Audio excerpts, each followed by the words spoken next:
So the next speaker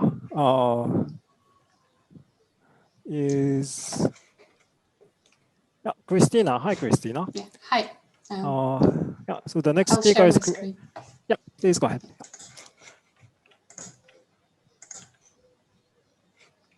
Okay. Can I stop? Yeah. Let me say a few words. The next speaker is Cristina Matache from University of Oxford. She's talking about recursion and sequentiality in categories of sheaves. Please go ahead.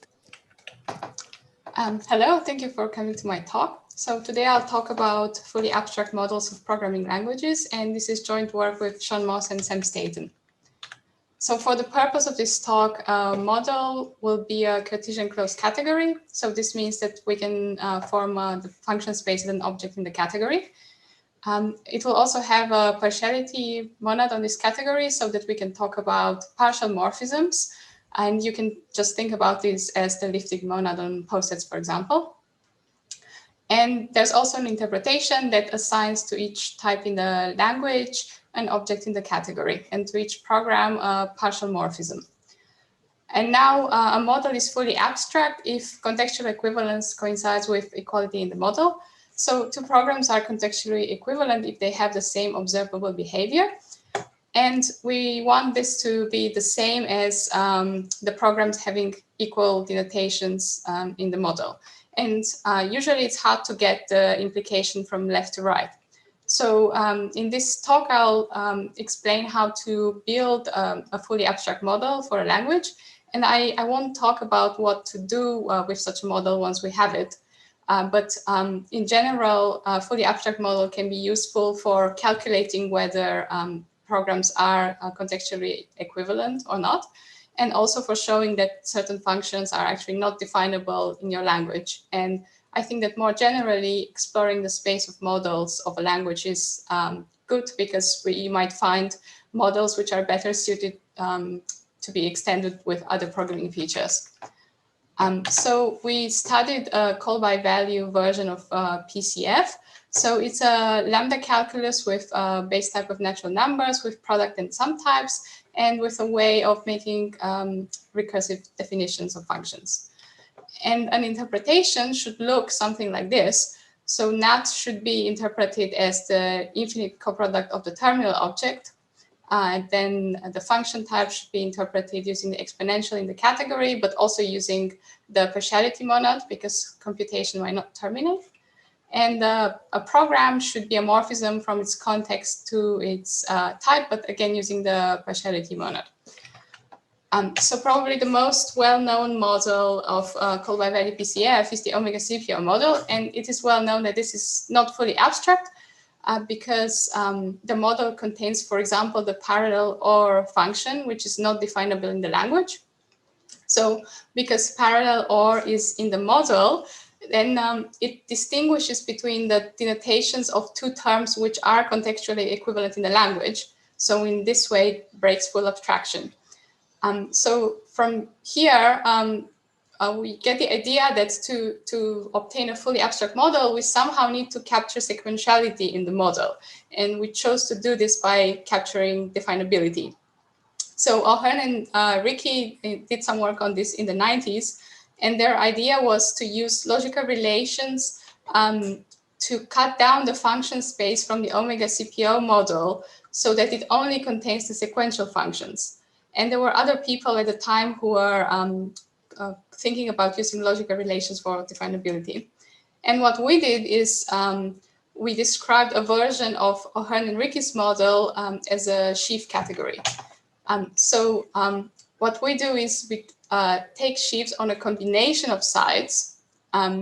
So we have one site for recursion, which will be called the vertical natural numbers, but I'm going to explain this later in the talk.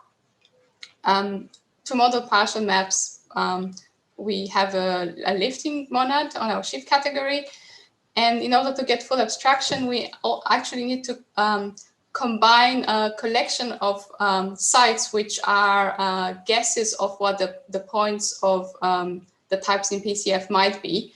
Yeah, again, I will explain this later. And on this combination of sites, we take a shift condition in order to get the correct co-products. So this is like a high-level summary. And what is nice about using Sheaves is that we can combine programming features modularly by combining sites. So for example, because we want to model recursion, we just have this extra site that we add to the sites for full abstraction, and we don't need to consider omega CPO valued sheaves. So the hope is that by combining different sites, we will be able to model other programming features as well. So first of all, I will tell you about a presheaves category where we can model call by value PCF, and recursion is modeled nicely. So first of all, think about the poset of vertical natural numbers. So it is the natural numbers with a top element. Then we can form a two-object category where one object is the vertical naturals, and it has some endomorphisms, which are the continuous ones in the omega CPO sense. And there's also a terminal object, such that there's a map from the terminal object to every natural number in the vertical naturals, and also to infinity. Okay, and we can take presheaves on this two-object category to get the category vset, and I claim that we can model call by value PCF here. And actually, all the types will be interpreted as concrete presheaves. So I'm going only to define concrete presheaves. So X is a concrete presheaf if it's made up of a set, X at star, and the set of functions from the vertical naturals to X star. So it's important to think of X at V as a relation with infinite arity, because a function from the vertical naturals to X star can be thought of as an infinite tuple of related elements. And it can also be thought of as a chain of elements in X star with an endpoint. And so the maps between concrete presheaves X and Y are given, well, one map is given by a function between the sets X star and Y star, such that this function f acts by post-composition on the elements in the relation X at V. So we can think of f as being a valid morphism if it preserves the relation X at V. Okay, and I also said that we need exponentials in order to have a model, and vset has exponentials because it's a presheaf category. And we also need a lifting monad. So briefly, it looks like this. So if X is a concrete presheaf, then a chain in the lift of X, so an element of the relation Lx, it's going to be a finite number of bottoms followed by a chain in X, or the other option is that it's just the all bottoms chain. So our result here is that we can model call by value PCF in vset such that all types are interpreted as concrete presheaves. If we interpret NAT like this, so it has underlying set of natural numbers, and the relation at V is just the constant functions from the vertical naturals into NAT. And actually, this vset model is the omega CPO model because omega CPO embeds into vset, and it turns out that all the types are already omega CPOs. But I haven't said yet how to model fixed points in vset, and I think that for this, it's useful to look at some OCaml code. So we could define in OCaml a type vertical, which is analogous to the vertical naturals from vset. So this type is defined recursively, and the bottom element of it is going to be suck off diverge. And the top element is again defined here recursively, like this. Okay, and we can also define a function which, given a chain of functions from A to B, but a chain with an endpoint, it just picks out the top element. Okay, and then I don't want to go into detail with these, but we can also define a function that computes finite a chain of finite approximations of the fixed point of a function, and then Tarski, which just picks out the endpoint of such a chain. So the nice thing here is that in order to define Tarski, we don't need to use OCaml's term recursion in the definition of Tarski, but instead the source of recursion is this vertical data type, which we define here at the beginning. So the idea is that in vset, you can define Tarski similarly by going through these steps, given that the types satisfy some orthogonality condition that I don't really want to explain here, but it's in the paper. So now we have this presheaves model of call by value PCF, but it is not fully abstract. So now I will explain how to make it fully abstract. So I think that first it's useful to think about how to build a syntactic fully abstract model of PCF. So for this, define a semi-decidable subset to be of a type tau to be a program from tau to unit. So a program that will either diverge or return unit for a certain input. And then a syntactic category syn, where an object is a pair of a type together with a semi-decidable subset. And the morphism from tau to tau prime is a program of type tau prime in context tau, such that the program has domain S and the results are contained in S prime. But this is modular some equivalence relation on programs, which I won't talk about. So presheaves on this syntactic category syn is almost a model with full definability. And full definability implies full abstraction. So that's good. So full definability means that every morphism in the model between types is definable by a program in the language. So this implies full abstraction because if we start with two programs that are contextually equivalent, we only need to compare the denotations on inputs that are already definable in the language, and we already know that the programs agree on those kind of inputs. So then their denotations will be equal. So we would like to get a model with full definability. But there are a few problems with presheaves on syn as a model. So one is that NAT is not interpreted as the infinite coproduct of 1.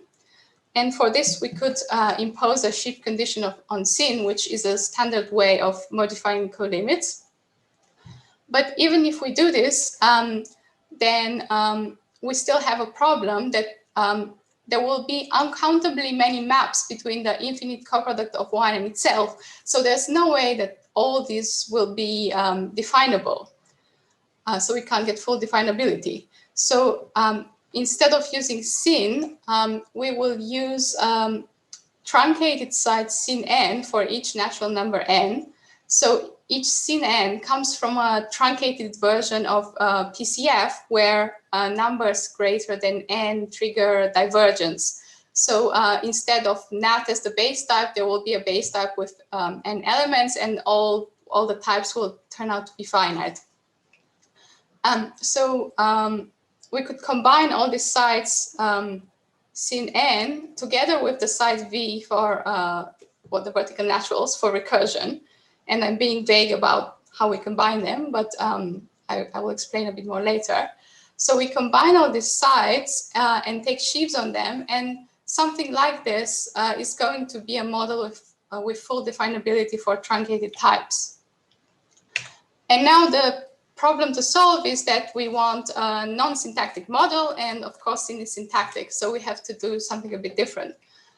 So instead of using the size sin n, we're going to use a bigger class of size, which we can define without reference to the syntax of PCF, but which will turn out to contain the size sin n as well. So what we will do is we will make guesses at what each sin n might be. So a guess looks like this. Well, remember that the objects in sin n look like a truncated type tau n and a semi-decidable subset S. So we have to guess what tau n is, and this guess is a finite set W, together with a chosen set of partial functions from W into NAT, which has to satisfy some axioms.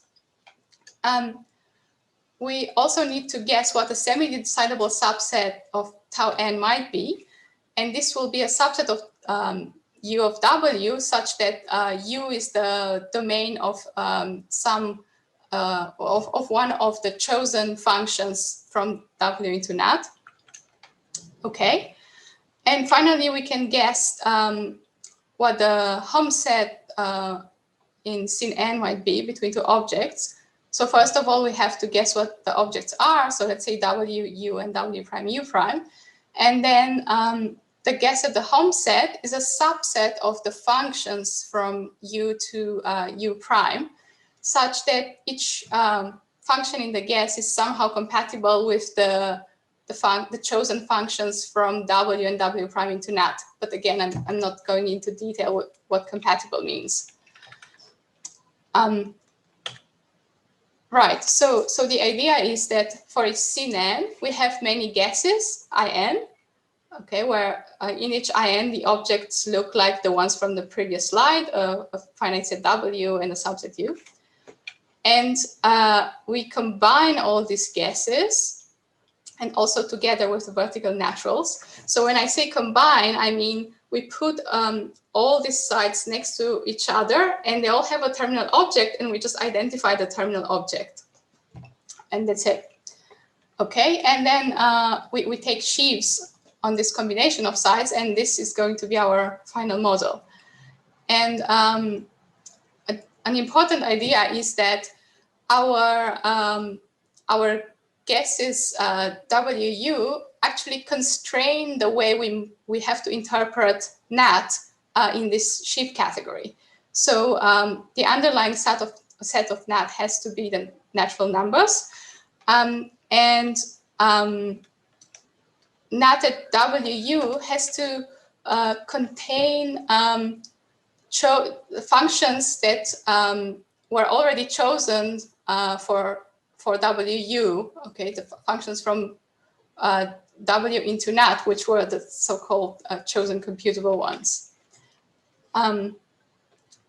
So the sheaf condition that we have on our sides make sure that this NAT is indeed the infinite coproduct of 1, and it also makes sure that that some types are interpreted as coproducts, but I won't really explain this now. The sheaf condition is given by the following coverage.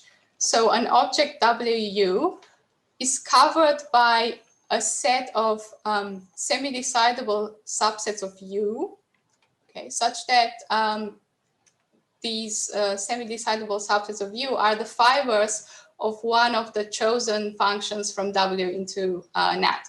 So in the paper, we show that this forms a Grothendieck topology, and we also explain what it means to be a sheaf for this topology. And the final ingredient that we need is a lifting monad on the sheaf category. And it looks like this. So on the underlying set of a sheaf X, it just adds a bottom element. And then to give a function, a partial function from WU into X is the same as choosing a semi-decidable subset of U, let's say U prime, and then giving a total function from WU into X. And this is exactly what the lifting monad does. So this is quite nice. So our theorem is that the sheaf category G together with this lifting monad gives a fully abstract model of call by value PCF. And I'm not going into detail with how the proof works, but it relies on the fact that our guesses IN contain the sites sin n as well. So now I can conclude. So I've shown you a fully abstract model of call by value PCF, where we use presheaves on the vertical natural numbers to interpret recursion. Then in order to capture sequentiality, we actually choose to capture definability. And we do this by having these guesses of what the truncated types in PCF might be. And we combine all these guesses and take sheaves on them so that we can model NAT and some types as coproducts. And there's a few things in the paper that I haven't talked about. One is that each of our partiality monads, both on vset and on the sheaf category, comes from a dominance, which is an idea from synthetic domain theory. And also our treatment of recursion using vertical naturals is in the spirit of axiomatic domain theory. So in the future, we would like to extend this model with recursive types, and this has been done by Riecke and Sandholm, but without using sheaves. So we think it's possible for us to do it as well. And we would also like to add other computational effects apart from just partiality.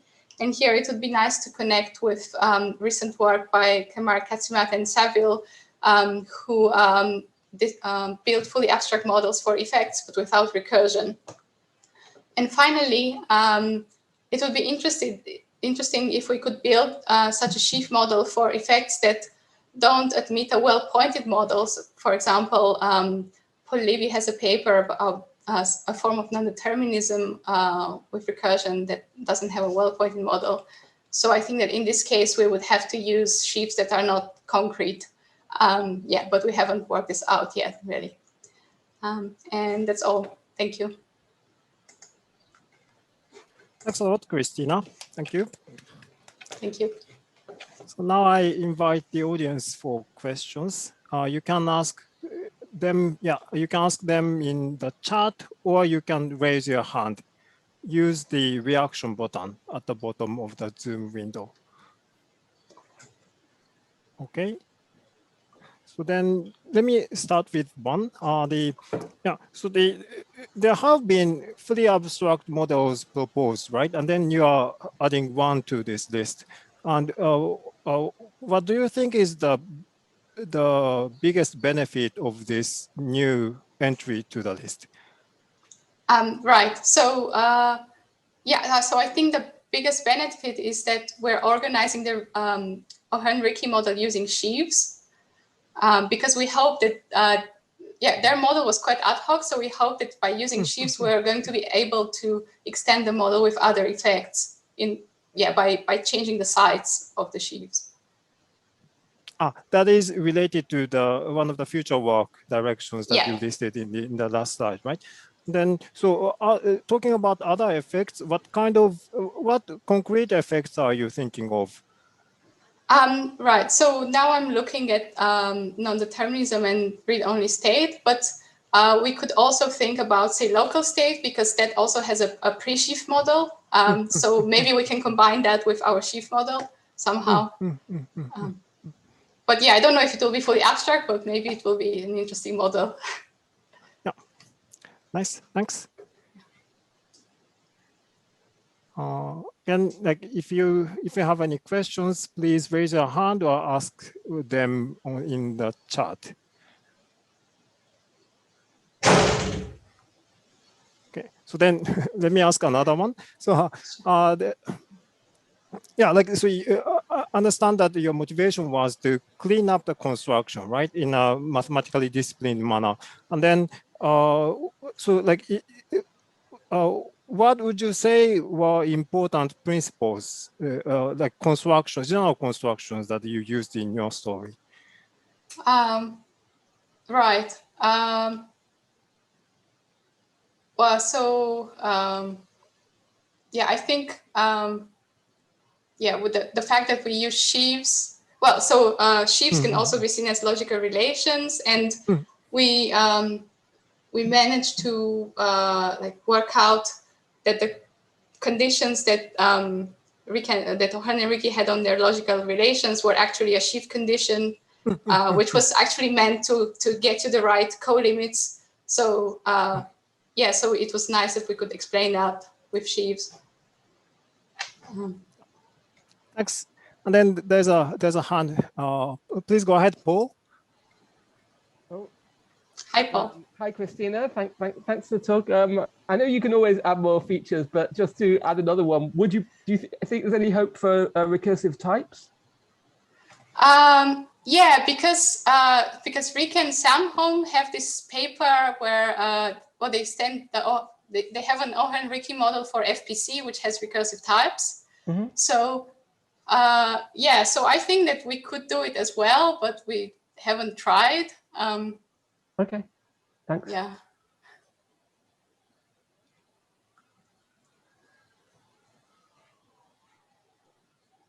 Okay, thanks.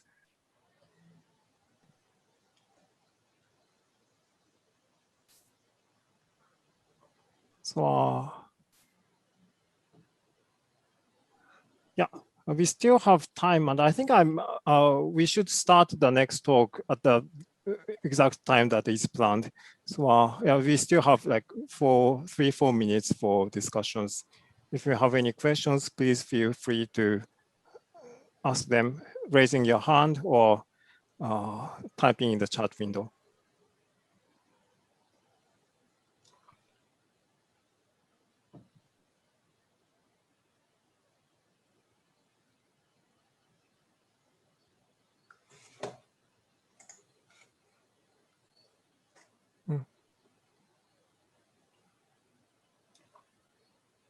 Okay, sorry, but let me keep it this way because, like, you know, we never know who comes up with a very interesting question at the last moment. Yeah, sure. Yep, thanks.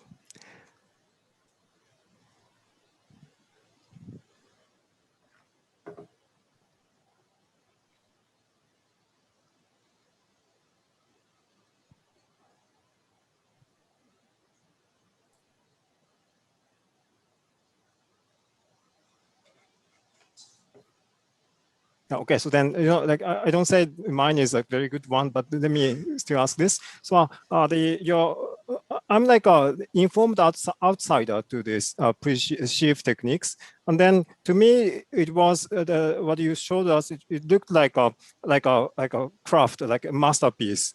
And then, but then, like, if there is any tip, like guidance that you used in your construction that you can share with us, I mean, like ideas, principles. Right. Okay. I'm not sure what you're thinking about, but we also relied on previous work by Streicher and others to decide what our guesses for the sites should be. So yeah. So maybe I can share my screen again. Oh, sorry. Yeah. So at some point, I said, right here, yeah, okay. So I described what the guess is, and I said that it has to satisfy some axioms. And yeah, the idea is that somehow these guesses come from like a small model of a first order language, which by taking pre-sheaves on or sheaves on, you know, we make it into a model of a higher order language. And yeah, but I think our idea of guesses really came from this work of Streicher and Marz. Yeah. Okay. Thanks. Thank you. Thank you.